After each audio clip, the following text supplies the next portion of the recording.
आप सभी ने गंभीरता और धैर्य से जो सुना है उसके लिए हम सभी आभारी हैं। और मुझे ये कहने में कोई संकोच नहीं कि अगर इसी तरह से आपने अपना अनुशासन बनाए रखा तो जीवन के किसी भी लक्ष्य को प्राप्त करने में आपको कभी कठिनाई नहीं होगी। शिक्षक प्रशिक्षण संस्थान भविष्य में आपको ऐसे तमाम मंच उपलब्ध करवाएगा जहां से आप आने वाली पीढ़ियों को, भविष्य में बनने वाले नागरिकों को उनके कर्तव्य को और उनके अधिकारों से अवगत कराएंगे। बहुत अधिक समय नहीं लेते हुए मैं इतनी प्रार्थना आपसे करूंगा कि जिस संविधान ने हमें इतनी शक्ति दी है, जिस संविधान ने हमें सर ऊंचा उठा करके जीने का एक मौलिक अधिकार दिया है, जिसने हमारे भीतर इक्वलिटी, फ्रेटर्निटी का भाव जगाया है, उस संविधान को पढ़िए जरूर।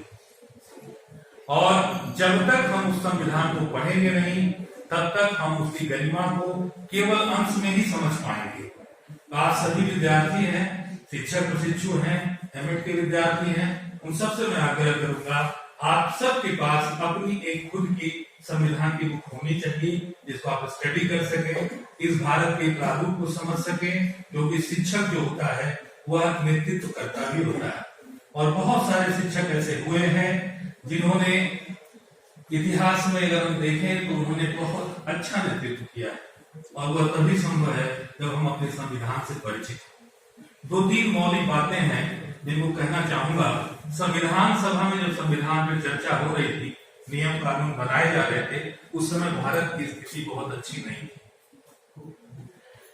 विभाजन का दंश झेलते हुए भारत धीरे धीरे अपने आप को रिकवर कर रहा था और उसी हाच-पाच की कंडीशन में संविधान बनाने का बड़ा दायित्व लोगों ने उठाया। 2 मौलिक गलतियां हुई जिसमें संविधान को आप देखेंगे कि पिछले 70 सालों में हम लोगों ने वो चीजें क्यों अचीव नहीं की जो हमें अचीव करनी चाहिए। पहली गलती ये थी कि मानव को समाज की इकाई बना दिया गया। भारतीय समाज में गांव समाज की इकाई होता था।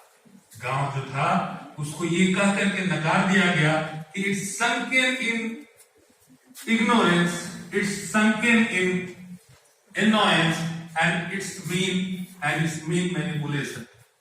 अर्थात ये गांव जो है, अगर उसको हम भारत के संविधान में एक यूनिट के रूप में रखेंगे तो भारत में कहीं ना कहीं व्यक्ति की स्वतंत्रता खो जाएगी।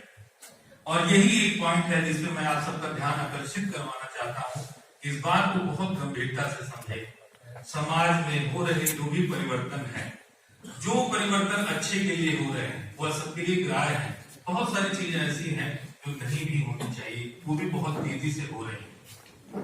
हाँ, जाते जाते ये वर्ष हम लोगों को एक दंश देकर के गया है और शायद ये उस गणतंत्र की शक्ति है कि भारत एक मजबूत राष्ट्र के रूप में अपने आसपास और पड़ोसी देशों को भी वैक्सीनेशन प्रोवाइड करवा रहा है। अगर ये शक्ति ना मिली होती तो शायद ये संभव नहीं हो पाता। क्यों नहीं किसी और पड़ोसी देश ने भारत को वैक्सीनेशन प्रोवाइड करा दिया। तो इसको थोड़ा सा इंडिकेट करते हुए कि वो शक्ति हमें आप में सब में निहित है और हम सबके भीतर वो भाव होना चाहिए कि हम एक गौरवशाली ऐतिहासिक परंपरा के वाहक हैं और उस परंपरा को अक्षुण्ण रखने के लिए जब भी पुकारा जाएगा मंच से हम खड़े होंगे, चाहे वो आजाद का समय हो, भगत सिंह का समय हो। सभी लोग अपने समय के लीडर रहे हैं। वही लीडरशिप आज आपको दिखानी है, हमें दिखानी है। तो हमें पूरा विश्वास है यदि हम अंदर से अपने ऊपर विश्वास करते हैं तो बाहरी कोई भी शक्ति ऐसी नहीं है जो हमें किसी भी तरह से विचलित कर सके। एक छोटा बच्चा, अमेरिका का उदाहरण देता हूं, एक काला बच्चा खड़ा है और वह देखता है कि एक गुब्बारे में हवा भरी जा रही है। उसने देखा पीले गुब्बारे में हवा भरी गई, गुब्बारा छोड़ा गया हीलियम और गुब्बारा उड़ा।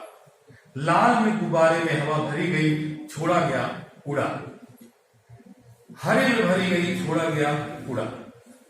वो काला बच्चा उस बलून फुलाने वाले के पास आता है और बहुत ही डरे और सहमे आवाज से पूछता है कि क्या काला बलून भी उड़ सकता है?